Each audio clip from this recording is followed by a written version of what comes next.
very cavalier about noises in the house. Give us a woo if you are a cat owner. I don't know if you're the same as us. Every single time we hear a noise in the house, we just dismiss it as the cat. Ah, that'll be the cat. Could be fucking anything. And it made me wonder, you know those people who think they've got a poltergeist? What if they've just forgotten they've got a cat? And Derek the Cora comes round the next day with his camera crew and says, tell me all about your poltergeist. And you go, well, first of all, you push that lamp off that shelf. And then it did a poo in that little tray.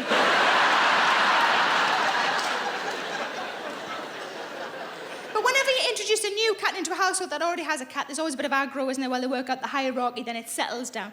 The day that I knew our two were going to be okay with each other was the day that I walked into our bedroom and they were lying on the bed like that. They weren't quite spooning, but it was good enough for me. And I climbed on behind them. Big mama spoon's getting on. I'll be the ladle. I don't know what that means. And for about 2 minutes, it was utter perfection. And then Brodie leaned over to Ripley, just started licking her arsehole. Don't think Mama Spoon's supposed to be here for this bit. But she was brilliant. She was lying with her legs shut like that. As soon as he started licking her arsehole, she went, ah, that's lovely.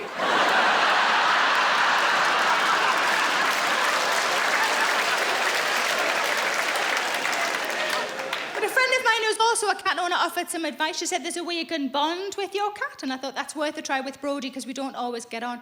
And some of the cat owners might already be aware of this. What you do to bond with your cat is you wait till your cat's all settled, you know, when they've got all their legs underneath them and they look a bit like a chicken, like that. And then you catch their eye, you do a slow blink at them.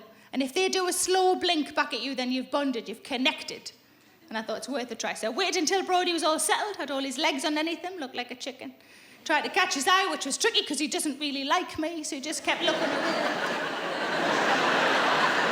Eventually caught his eye, and I did a slow blink at him. And when I opened my eyes, he'd gone.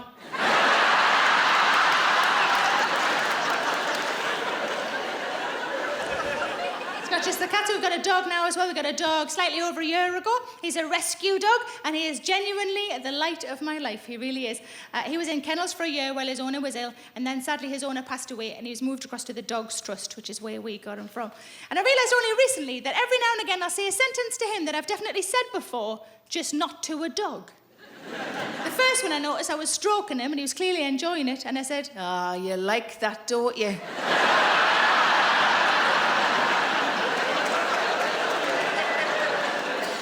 The most recent one was when I said to him, okay, you can lick me fingers when I've finished.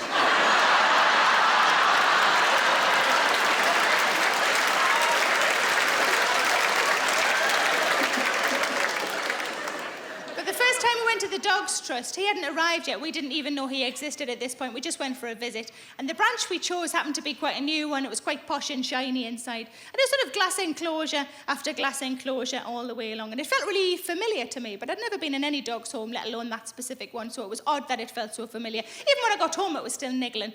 And then I realised, I twigged, it's because I've been to Amsterdam. Huh. The first one was like a dog on its own, and then the second one was two dogs together, probably a bit more expensive. And then a dog playing with some toys. And then a dog sucking a cock. I mean, it was his own, but I think it still counts, yes. But I like to sing to the dog. I sing to the dog quite a lot. I went through a weird period of my life. I didn't really sing very much. My ex-husband didn't like my singing, and he used to put his hand up and say, that sounds awful, please stop. So I just gradually didn't sing. And I realised it sounds like one of those sob stories that they do on The Voice or X Factor, doesn't it? Oh, and all of me nanas are dead, one of those. I mean, all of me nanas are dead, but I'm 41. That's sort of how it works. Unless you've got a family of slags. Some of you have. Sorry about that.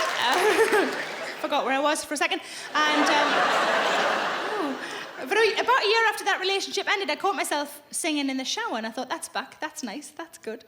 So I sing to the dog quite a lot. There's certain songs that I can't sing to him because he finds them very confusing. I'll give you an example. Now, I could see quite a lot of you, and it looks to me that a lot of you are my sort of age, maybe a little bit older, so you might know the song by Shawaddy Waddy, Under the Moon of Love. Do you know that? Okay.